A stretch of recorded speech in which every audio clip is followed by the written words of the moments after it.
펜타곤 페이퍼, 키신저 방중, 닉슨 쇼크. 역사 흐름 바꾼 그의 여름. 펜타곤 페이퍼가 공개되다. 1971년 6월 13일 일요일 아침, 리처드 닉슨 대통령은 전날 있었던 큰딸 결혼식을 다룬 뉴욕타임스 일면 기사를 보고 있었다. 닉슨은 일면 오른쪽에 나온 베트남 전쟁에 관한 국방부 보고서 기사를 제목만 보고 읽지도 않았다. 멜빈 레어드 국방장관과 존 미첼 법무장관도 이 기사를 대수롭지 않게 여겼다. 케네디와 존슨 행정부 시절에 미국이 베트남에 어떻게 개입했나를 다룬 비밀보고서를 보도한 기사에 닉슨은 언급되지도 않았기 때문이다. 하지만 헨리 키신저는 달리 생각했다.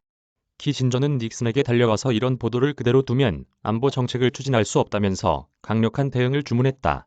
문서화된 미의 베트남 개입 경위 폭로. 뉴욕타임스의 펜타곤 페이퍼를 넘긴 사람이 데니얼 엘스버그임은 곧 알려졌다. 랜드 연구소 연구원이던 엘스버그는 1964년 여름부터 존 맥노턴 국방차관보 아래에서 일했다. 1967년 6월 베트남 전쟁에서 미국이 실패하고 있음을 깨달은 로버트 맥너마라 당시 국방장관은 베트남에 미국이 개입하게 된 경위를 문서화하라고 맥노턴 차관보에게 지시했다. 1968년 말에 완료된 이 방대한 문서는 1급 비밀로 분류돼 15부만 만들어졌고 그중 2부가 랜드 연구소로 보내졌다. 베트남 전쟁의 환멸을 느낀 엘스버그는 랜드 연구소로 복귀한 후 이 문서를 몰래 복사했다. 그는 몇몇 의원들을 만나 공개를 부탁했으나 의원들은 난색을 표했다. 그는 뉴욕타임스를 찾아갔고 이렇게 해서 뉴욕타임스가 보도를 하게 됐다.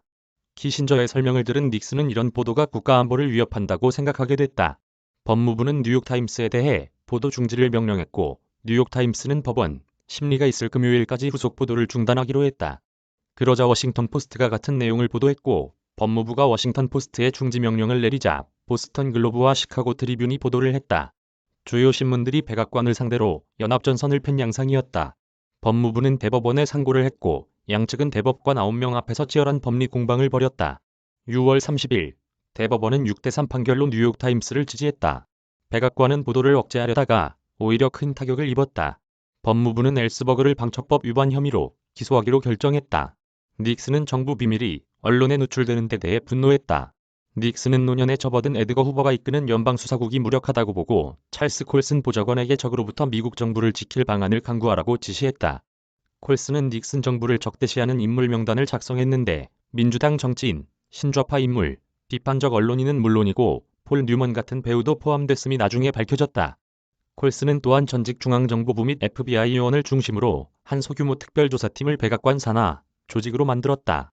이들은 비밀 누출을 막는 사람들이라는 의미에서 자신들을 백왕공이라고 불렀다. 닉슨은 1968년 대선을 앞두고 진행된 베트남 평화협상에 관한 자료가 브루킹스 연구소에 보관돼 있다고 생각하고 이를 확보하라고 지시했다. 하지만 브루킹스 연구소의 보안이 철저해서 특별조사팀은 침투를 포기했다.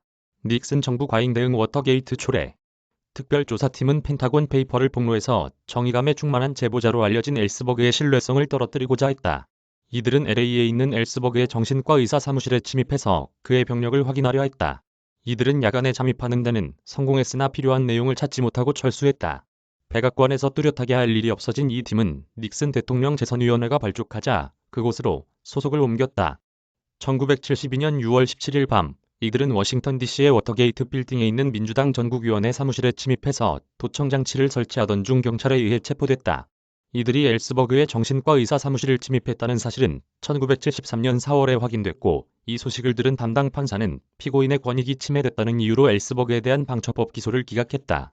1971년은 닉슨이 추구해온 중국과의 관계 개선이 결실을 맺은 해이기도 하다.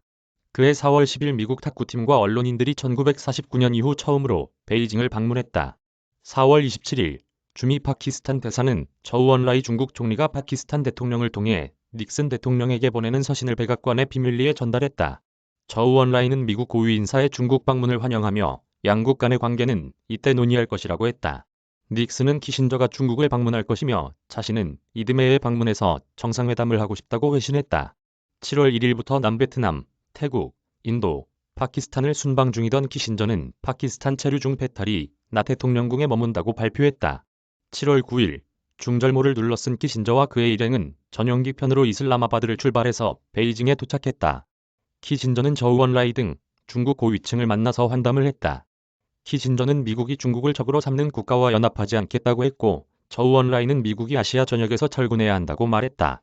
7월 15일 닉슨은 키신저가 베이징에서 저우 언라이와 만났으며 자기는 이듬해 봄에 베이징을 방문할 것이라고 발표해서 세계를 깜짝 놀라게 했다. 닉슨 쇼크 세계 경제사의 한 장서.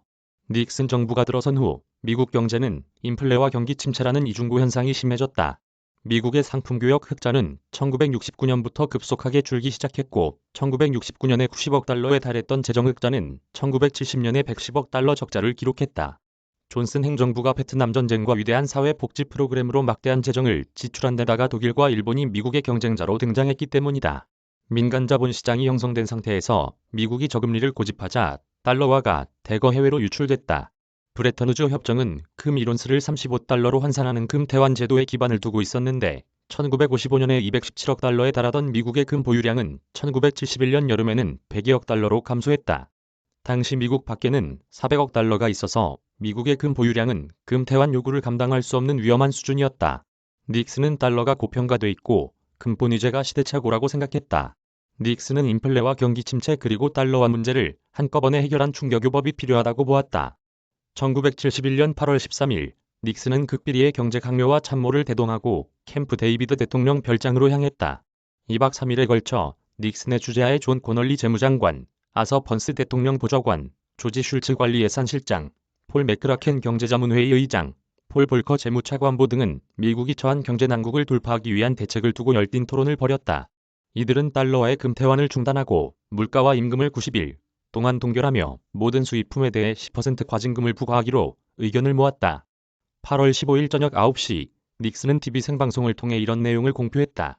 닉슨의 이 조치는 2차 대전 후 유지돼온 브레턴우즈 체제를 허물고 변동환율제 시대를 여는 것이었다. 다음날 미국 주가는 폭등했으나 일본 주식시장은 대폭락을 해 일본 언론은 이를 닉슨 쇼크라고 불렀다. 닉슨은 그날 세계 경제사의 한 장을 써내려간 것이다. 역사의 흐름을 바꾼 1971년 여름 두 달이 이렇게 지나갔다. 중앙대 명예교수, 저작권자 서울신문사